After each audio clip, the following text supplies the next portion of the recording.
Hi everyone, I hope you're well. I thought I would just take you for a little snippet of my practicing rituals that I do when I go and do some calligraphy practice, or how I come up with an idea for a piece of work that I'm doing. It always generally starts off with some tea, so preparing myself a little teapot or a mug of tea. And today we're doing some, I believe it's I think they're called Dragon Balls.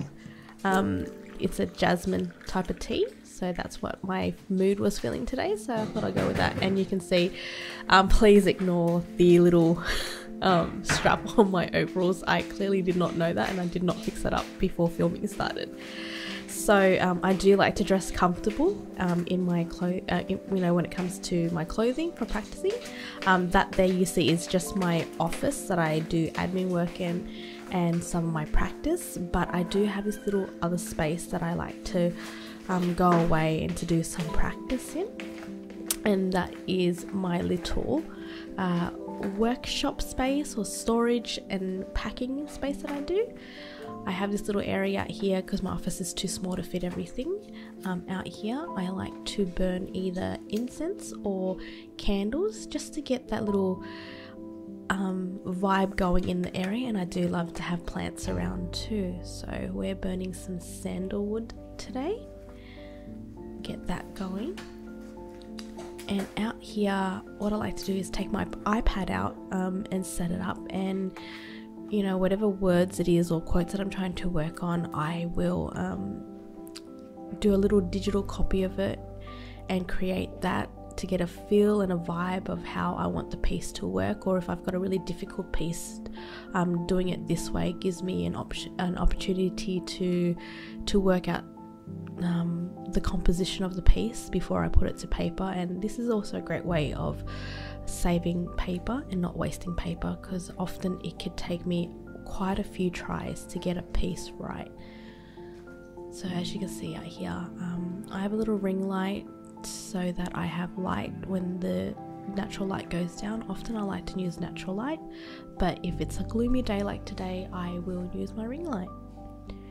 So I'm just here working out the piece that I had in mind that I wanted to work on. And I use a iPad Pro with an Apple Pencil, and the program I use is Procreate.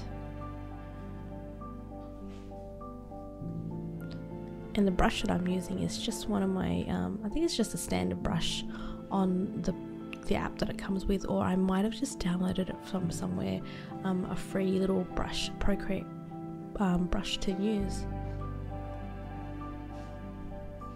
As you can see, I'm just quickly drafting it out. I'm not really paying too much attention to, the thick and thin lines or whatever it is. It's just really about being free flowing and creating the piece. So I've created it a couple of times now. I'm happy with it. I'm going to take all my stuff back into my office.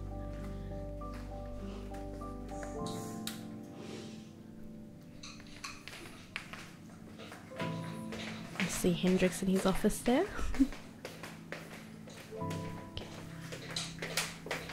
Okay, so this office space has a lot of natural light compared to my last one, which is great.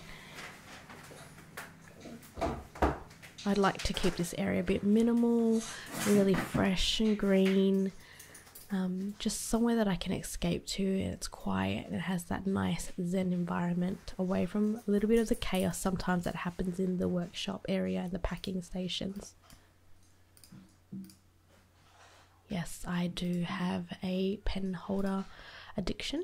That is Mikey Chang on YouTube. Sometimes I like to listen to YouTube or have it on in the background while I'm working. My little ink station here that I've got up on the shelf for my grandfather and grandmother, a photo of them. A lot of my stuff is packed away.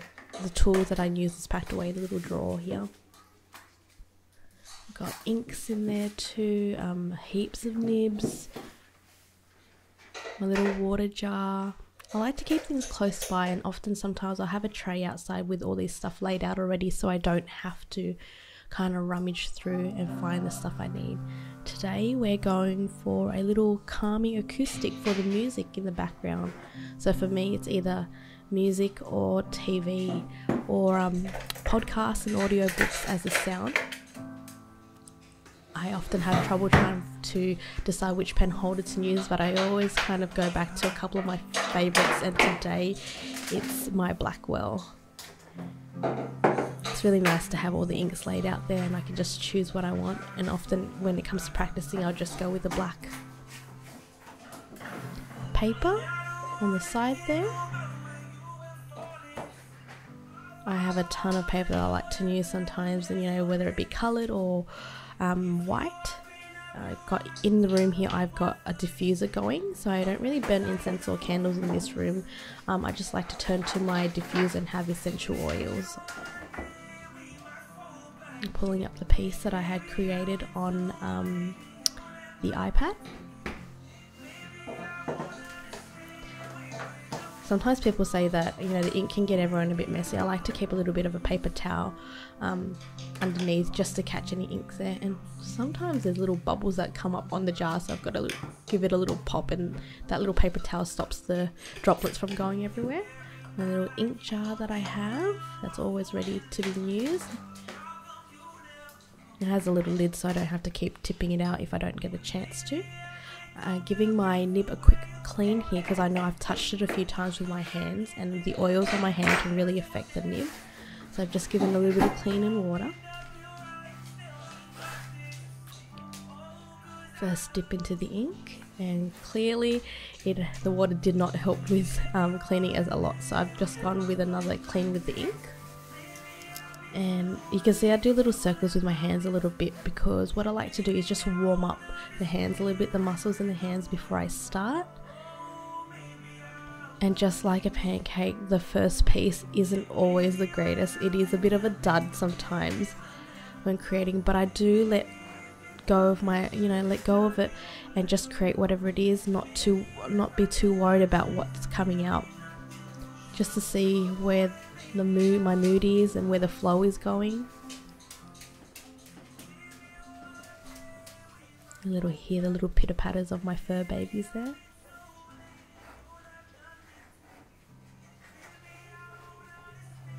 And the piece I've chosen to do today is just 2 words: practice mindfully.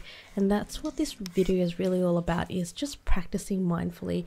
Got a little visitor here. It's my son Hendrix, who loves to also be in front of the camera.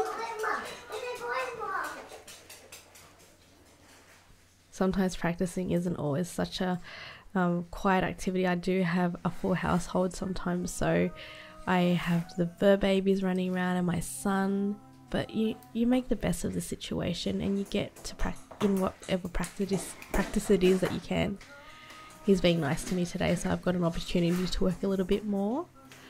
Here I have just done I've done the piece for the first time. I like to get a pen out in a different color to the ink I'm using and just critique my work. And I'm generally depends on the day. Sometimes I'm really harsh on myself and sometimes I go easy, but I've developed little symbols and things to highlight the areas that I want to improve on and what I want to work on, and how I can make the piece a little bit better the next time round that I do it. If I'm lucky, often the first time the piece is done, it's perfect. Well, not perfect, but it's exactly how I want it to be. But most days it really isn't, and it takes quite a few goes before I can get the piece really, really nice and just to how I want it. Here's my second time doing it. And I'm taking on the advice that I've given myself in the first round.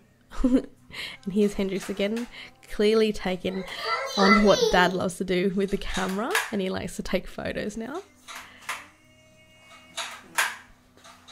But yeah, like I was saying, I take on the critique from my first piece and improve my second piece as I go. Taking that bias and trying to alter the piece as I've in the notes that I've given myself the first time round.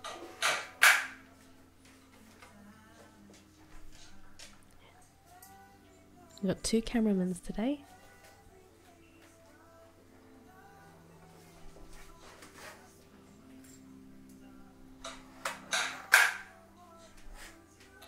I'm definitely a tad more happier with this second piece than I was with the first, but I can still see little issues with it as I'm going along. But that's the process of it, and enjoying that.